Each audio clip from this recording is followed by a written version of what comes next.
Every once in a while, a revolutionary product comes along that changes everything.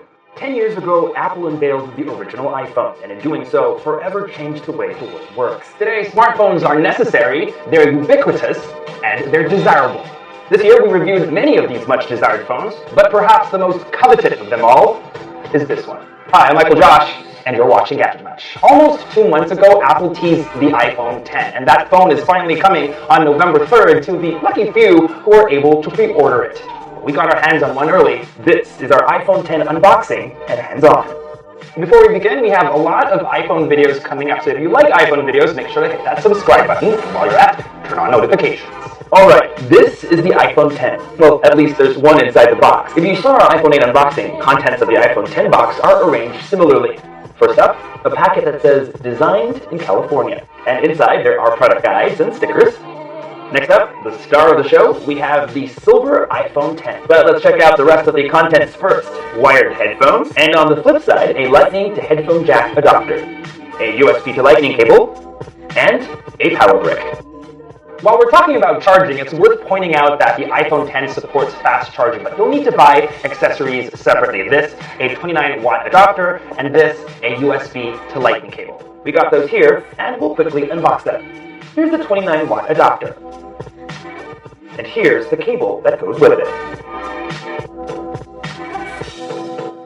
So, this is the iPhone X. Unlike all other iPhones released in the last 3 to 4 years, this one looks different. Its defining feature is that up front, it's all display except for this cutout up top. The screen is 5.8 inches, but the phone is much smaller than the iPhone 8 Plus, even if it has a smaller 5.5-inch display. The iPhone X is the first iPhone with an OLED display, and right off the bat, you'll notice that colors are richer. I won't get into it much right now, but it's worth noting that the iPhone X supports Dolby Vision and HDR10. What this really means is that if you really like high-quality streaming content like those from Netflix, then this is really good news. This is probably as edge-to-edge as one can get on a smartphone. To achieve that, Apple's gotten rid of the iconic circular home button that's also acted as a fingerprint sensor. Replacing that is a feature called Face ID. And the technology behind it is what Apple calls a true depth system, all of which are located up here where the notch is. If you turn the phone around, you'll notice that it's got a glass back, and the dual cameras back here are arranged vertically. The frame around the iPhone X is rounded and made of stainless steel, which is tougher than aluminum. Apple says it's also made of the most durable glass ever, but glass still breaks, so it's always worth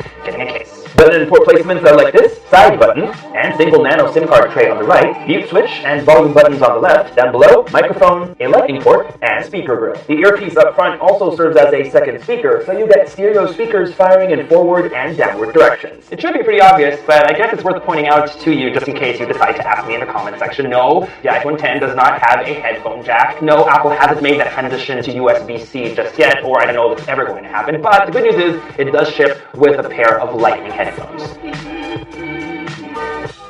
While the iPhone X runs iOS 11, unique to this phone are new gesture-based navigation controls. From any app, swipe up from the bottom of the phone to go home, because there is no home button. Swipe up and pause to bring up the multitasking window, and to close open apps, press and hold to bring up the X's. Swipe down from the right side of the notch to bring up the control center, and swipe down from the left side to bring up the lock screen / notification panel. And swipe down from anywhere else on the screen to bring up the search menu.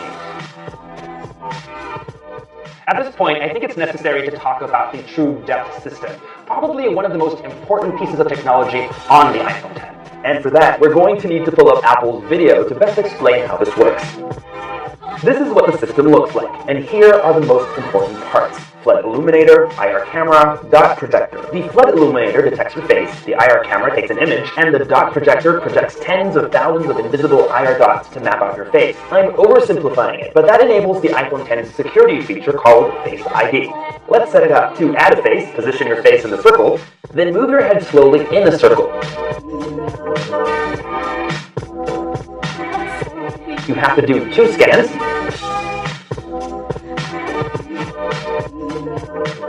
Just like that, Face ID is set up. Now just lift up your phone or press on the side button to activate Face ID. You'll see the padlock unlocks, and then you can swipe up. If your display is on, you can just swipe up, and it should unlock almost instantly also. I'm still curious if Face ID is fast and reliable enough to replace Touch ID, but give me a week with the phone to give you the answer.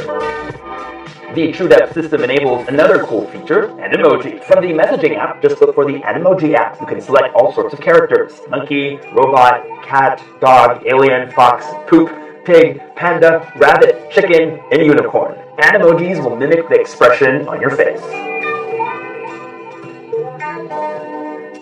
Because the system measures depth, you don't need a second selfie camera for that blurred background effect when taking selfies. And because of that, you can take selfies with the new portrait lighting system. Here are some samples taken using the selfie camera. Speaking of cameras, the iPhone X has two 12-megapixel cameras, both with optical image stabilization built in. We'll leave the full photo discussion for our review, but here are a few sample photos we shot around Singapore.